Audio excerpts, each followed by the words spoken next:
백 교수님, 지금 국회에서는 656.9조, 그러니까 657조죠. 그렇죠. 사실상. 국가 예산안에 대한 심의가 벌어지고 있고, 지금 각 상임위에서 예산 심의가 끝나서 예결특위로 넘어가 있는 상태입니다. 그래서 예결특위에서 이제 최종적으로 개수 조정이 이루어지는 작업이 이제 사실상 예결위에서 벌어지는데, 그 이전에 지금 각 상임위에서 벌어지고 있는 이런 행태에 대해서 언론에서도 이재명 민주당 거대 야당이 의석수를 앞세워서 의회 독재 차원을 넘어서 예산 독주까지 벌이고 있다.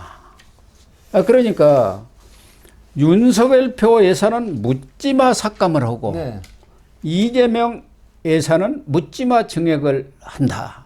그래서 정말 해도 너무한다. 이런 비난의 소리가 들리고 있는데요. 특히 이번에 국회 산자위라고 있지 않습니까? 국회 산업통상. 예. 거기에서 이른바 이 원전 생태계를 복원하는 그런 예산들을 그냥 엄청나게 그냥 묻지마 칼질을 해버렸다고 그러네요. 지금 원전이 우리가 미래 먹거리 산업 아닙니까? 원전 문재인 정권 때 탈원전으로 파괴된 이 원전 생태계를 복원해야 한다. 그런 차원에서 지금 체코라든가 폴란드 여러 나라의 원전 수출을 위해서 총력을 기울이고 있는 그런 상황 아닙니까?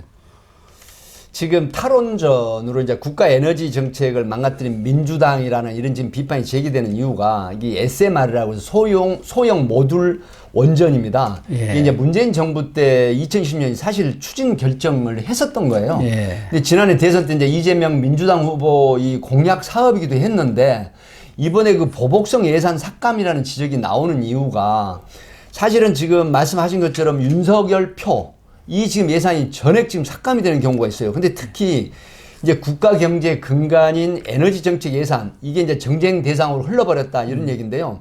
사실 말씀하신 것처럼 산업통상 자원이죠. 특히 중소벤처기업위원회 전체회의에서 이 SMR, R&D라고 해서 이제 연구개발, 이 원전 생태계 지원, 원전 수출 분야 이게 지금 전체 회의 결과 여당은 불참을 해버렸는데요. 결국은. 그래서 예산 7,500억 중 70%가 감액이 돼버렸어요.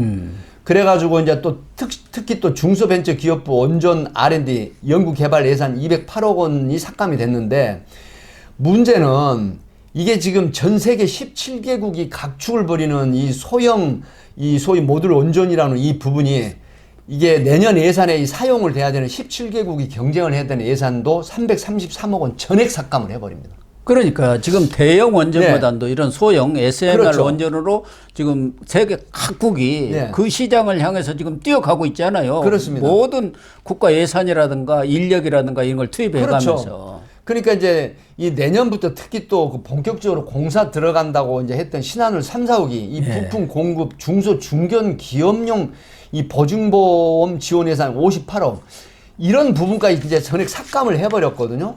근데 사실 이 작년에 이제 그 지난 정부에서 문재인 정부 때 탈원전 정책으로 해가지고 뭐 굉장히 이제 문제가 됐었던 것인데 지금 오히려 반대로 신재생 에너지 그 보급 지원 사업 이게 정부 안 1,620억 원인데 금융 지원 사업 2,302억 원으로 늘려버린 거예요. 전체가 4,500억이 늘어버렸다는 4,500억 원을 신재생 에너지가. 문재인 정부 때 탈원전과 그다음에 신재생 에너지 그게 연속성이 돼버린 거죠.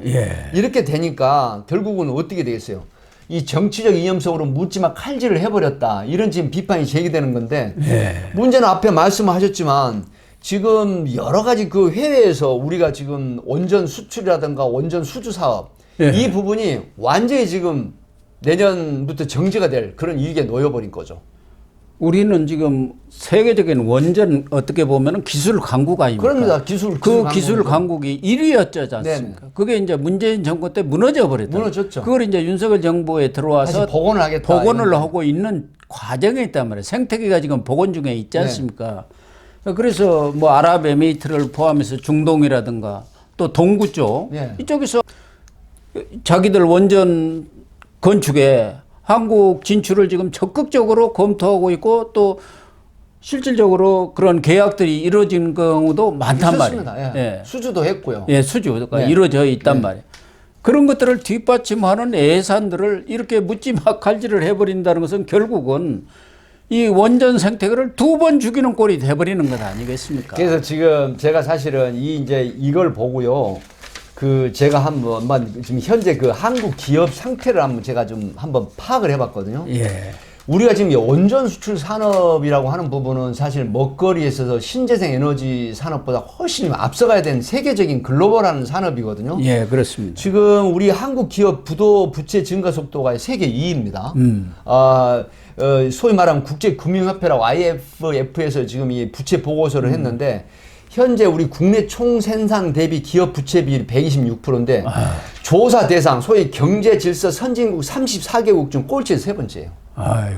그리고 지금 200대 국내 기업 가운데 단기 부채 상환 능력이라 가지고 이게 악화된 것이 소위 말하면 100개 기업이라고 합니다. 통계적으로.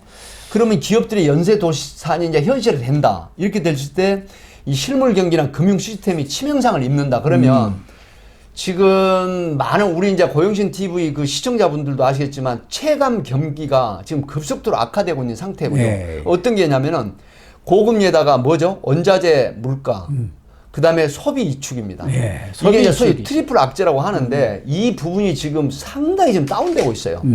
이런 상태에서 이런 어떤 그 현 정부 들어서 윤석열 정부가 추진하고자 하는 이런 원전 사업 수출 그다음에 수주 이런 부분들이 모두 다 제로 상태가 돼버리면 안 그래도 이 악화된 경제가 더욱더 마이너스 요인으로 돌아서는 계기가 됐다. 그래서 지금 급하지 않은 신재생 산업의 이런 어떤 예산을 여기서 뺏어가지고 왕창 지금 돌려놔버린 거거든요. 예. 그래서 이 부분은 지금 예결위를 완벽하게 통과되기 전에 더불어민주당 쪽에서도 이게 진영 논리로 보복성 그 예산 삭감을 하는 이 부분은 사실은 국가와 국익에 현저하게 이배되는 부분이거든요. 예. 그 언론에서 지적을 하지 않더라도요. 저 같은 사람도 굉장히 우려를 하고 있거든요.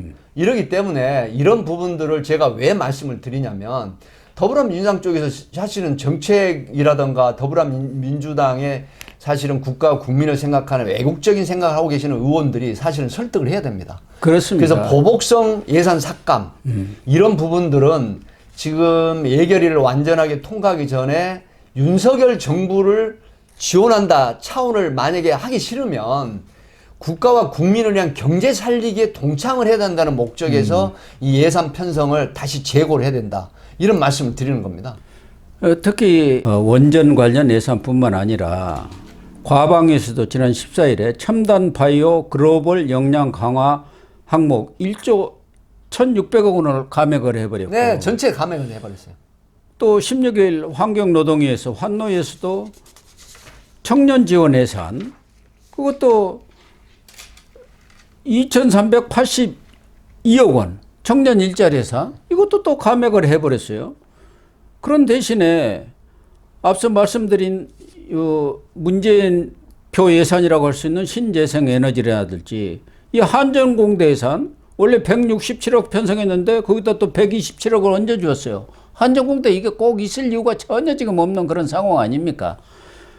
그것보다 더 이재명 표 예산을 많이 늘린 것이 한 1조 이상 증액을 했는데 청년 교통비 지원 그러니까 청년들한테 그 교통패스 3만 원짜리 이걸 다 지급하겠다. 그게 2,900억 원이요. 그리고 이재명이가 계속 주장하고 있는 게 지역화폐 아닙니까? 네, 지역화폐 거기에도 전부 증액을 했죠. 7,053억 원을 증액해 버렸어요. 7,053억 어마어마하죠. 예. 또 새만금 관련 예산도 1,471억 증액을 했습니다. 이것도 좀 전반적인 새만금 문제도 좀 장기적인 차원에서 재점검을 해보자고 했던 것 아닙니까? 지난번 잼버리 대회도 있었고 그런 과정 속에서 여러 논란이 있었는데 이것도 묻지마 지금 증액을 한 거예요. 호남표를 의식해 갖고 이렇게 새만금 예산을 증액을 했기 때문에 그래서 이게 예산이라는 건 결국 그 정부 집권하고 있는 정부의 어떤 정책 추진의 어떤 발판이 되는 발판일 뿐만 아니라 철학을 담은 건데 그렇죠. 이것은 이재명 철학을 담은 거 아닙니까? 문재인 철학을 담은 거예요. 그래가지고 이거는 윤재명 예산이고 문석열 예산이다. 이런 말이 지금 나오고 있는 거 아닙니까? 그래서 이제 우리 고영신 TV에서 교수님하고 나눴던 게 지금 그 네임덕 얘기를 했지 않습니까? 예. 만약에 내년 4월 10일 총선이요. 지금 같은 상황, 여소야대가 되는 상황이 오잖아요. 이렇게 되면 바로 레임덕 온다고 저희들이 얘기를 했지 않습니까? 예. 그럼 문제는 뭐냐? 완전히 식물 대통령이 돼버립니다. 이렇게 되면. 그렇기 때문에 내년 4월 10일 총선이 중요하다고 하는 부분은 진짜 그 소위 말하는 자유민주주의에서 다수결 원칙이 대통령이 됐을 때 정책 추진을 하고 그다음에 국가에 참 그 새겨둘 만한 어떤 역사적인 그런 어떤 추진을 하려면 국회에서 예산이 뒷받침돼야 되거든요. 그렇죠. 바로 지금 현실이 나타나 버리잖아요. 그렇기 때문에 모든 역량을 내년 4월 10일 총선에 걸어야 된다고 하는 부분은 지금 뭐 하태경 의원은 뭐 유승민 그다음에 이준석 다 끌어안고 또 한동훈이 들어오고 하면 뭐 굉장히 큰 표차로 이길 수 있다 이렇게 이제 진단을 했는데요. 지금 김대중 칼럼 이 부분이 굉장히 많은 사람들이 공감을 하고 있어요. 바로 예. 조선일보의 김대중 칼럼이 지금 이 언급을 한 겁니다. 칼럼에다가 네. 예. 내년 4월 10일 총선이 무너지게 된다. 지금 같은 상황이 되면 윤석열 대통령은 식물 대통령이 되고 그다음에 레임덕이 바로 오면서 사라져야 될 정치인으로까지 이렇게 언급이 돼버렸단 말이죠. 그 김대중 칼럼에서는 윤석열 대통령이 정치적 결단을 내리지 예, 않을 수 그냥 없을까? 중간에 퇴진을 해야 된다라고. 쫓겨나는 상황이 될 예, 거다. 왜냐하면 그렇게 되면 나라가 어떻게 되겠느냐. 그 얘기 지금 아닙니까? 그 탄핵 얘기가요. 지금 사람들이 설마 하지만 만약에 네. 내년에 여소 야대 현상이 지금 되지 않습니까? 100% 탄핵 얘기가 나옵니다. 윤석열 그래서 대통령. 아까도 앞서도 얘기한 대로 유성 비례정당을 많이 만들자는 것도 거기서 의석을 많이 얻어가지고 민주당 플러스 뭐 심지어 200석 얘기가 나오지 않습니까? 200석을 확보하자는 그 전략의 일환인 거예요. 그럼에도 불구하고 지금 이 국힘 쪽에서 아직 정신을 못 차리고 있다는 또 비평이나 비판이 많이 나오는 이유가 지금 사실 심각합니다. 예, 왜 그러냐면 상황은 심각합니다. 네, 지금 그 많은 어떤 부분들이 있어서 이 혁신이 제안을 떠나서 지금 일심동체, 일사불란하는 이런 정치 지형이 전혀 안 보이고 있어요. 네. 그렇기 때문에 이 무당파나 중도층이나 무당층을 이 사실은 모으는 이런 부분들 그리고 지금 김기현 대표가 빅텐트를 설치를 한다라고 했는데 말만 빅텐트를 하지 말고 행동으로 보여야 되거든요. 예. 근데 여기에 동조하는 국힘 의원들이 별로 없어요. 그러니까 다 각자 도생, 나만 살겠다 그러고 어떻게 하면은 TK, PK에서 내가 공천을 받을 것인가. 예. 또 특히 대통령실에 있다가 나온 40여 명, 앞으로 나올 사람들을 포함해서 눈에 띄는 어떤 대응이라든가 이 그 창 역할을 하는 또 이 방패 역할을 하는 이런 모습들이 상당히 안 보이고 있어요. 극히 일부만 지금 뭐 아까 말씀드린 장해찬 의원이라든가 김병민 최고위원 정도 그리고는 전부 각자 도생하는 스타일이란 말이죠. 이런 부분 가지고 과연 내년 4월 10일 총선에 국힘이 정말 100석을 넘길까 싶을 정도로 우려스럽다. 이런 생각이 듭니다. 그래서 오직해야 원희룡 국토교통부 장관이 이재명 개항을로 내가 가서 당에서 결정하면 출마를 하겠다. 가장 어렵고 험지에 뛰어들겠다 이 얘기 아닙니까? 그러니까 국민의힘의 윤핵관이라는 사람들은 꿈쩍도 안 오고 있으니까 오히려 반발을 하지 않습니까? 원희룡 장관이 거기에 물꼬를 내가 트겠다. 아니 험지 출마 아무 연고도 없는 데 가서 이재명하고 싸워서 내가 이기겠다. 이런 결기를 지금 보이는 것 아닙니까? 그렇죠. 그래서 원희룡 장관의 그런 결단이 국민의힘에도 확산이 돼가지고 윤핵관 중진들이 너도나도 필요하면 험지로 뛰어가고 정말 내가 너무 오래 했다 하는 일 없이 그런 사람들은 불출마를 바로 선언을 해야 합니다. 이게 이어져 가지고 국민들이 야 국민의힘이 네, 정말 변하구나 네. 혁신하구나 이런 분위기가 살아나야 총선도 이기는 거 아니겠습니까? 그래서요. 말씀하신 것처럼 내년이 대통령 그 취임 이후 3년차 접어드는 거거든요. 예. 3년차라고 하는 부분은 벌써 이 5년 단임 임기 중에 벌써 내리막길. 근데 예. 만약에 총선까지 실패를 해버린다 국힘 쪽에서 정부 여당에서 이렇게 되면요. 김대중 칼럼이 지적한 게 거의 현실로 돌아올 가능성이 있다라고 하는 부분이기 때문에 지금 고영신 TV에서 여러분 그 시청자분들 특히 고영신 TV는 굉장히 퀄리티나 스펙이 높은 오피니언 리더급들이 보는 그 고영신 TV로 지금 다 알려져 있지 않습니까? 지금 고영신 TV를 시청하는 많은 분들이 이런 부분에 공감을 하셔가지고 사실은 내면적으로 어떤 의견을 제시를 하고 그다음에 국힘 쪽에 독려를 해줘야 되는 예. 이런 심각한 상황이에요. 그렇습니다. 12월 9일은 얼마 안 남았지 않습니까? 그러면 회기 끝나고 바로 총선 모두이다. 이런 부분인데 내년 4월 10일도 안일하게 나 혼자 살아야 되겠다고 하는 이 국힘 쪽 관련자들이 있게 되면 결국은 무너져 내립니다. 그럼 결국 윤석열 대통령 정권을 가져왔던 정권이 또다시 붕괴돼 버리는 형태가 된다? 이렇게 되면 아마 돌려놓은 부분들이 다시 또 돌아가는 태행적인 부분으로 어두운 또 길로 들어가는 그런 계기가 될 수가 있다라고 하는 측면에서 정신들 바짝 차려야 되는 게 아닌가 싶습니다. 사실 우리 백기정 교수님은 뭐 정치를 하시는 분도 아니고 오직 나라를 위해서 정말 이런 절박감을 갖고 계시는 분 아닙니까?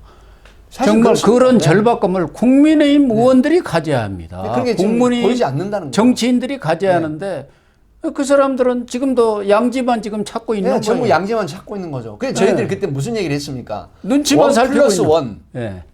내가 만약에 나가서 타 지역에서 이기면 5+1이 되는 거잖아요. TK, PK 지역은 어차피 당선이 돼요. 그러면 나가서 싸워서 투쟁을 이기면 상당히 반열에 오를 수 있다라는 거죠. 원희룡 장관 같은 경우도요. 아마 이제 제주 출신이고 제주지사도 했고 옛날에 양천이 지역구였거든요. 근데 개항을에 나가서 또 싸워볼만 해요. 네. 왜 그러냐? 대선 주자급이기 때문에 그 지역의 유권자들이 보는 시각이 다를 수가 있어요. 아니 그리고 어차피 이재명이도 개항으로 가면 관계도 없고 지난번에 그렇죠. 그 약상과 의사 그분이 거의 추격까지 해왔지 않습니까? 그 지역에서는 뭐 많이 알려졌지만 전국적으로 무명 인사 아닙니까? 그렇죠.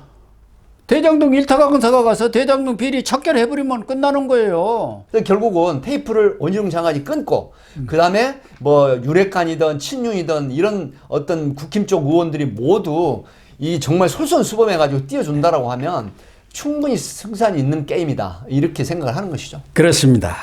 우리 국민의 의원들도 원희룡 장관처럼 희생과 헌신의 자세를 가져주시기를 사직생. 예, 사직생의 자세를 가져주시기를 거듭 부탁을 드리겠습니다. 네, 시청자 여러분, 오늘 방송은 여기서 마치도록 하겠습니다. 시청해 주셔서 감사합니다.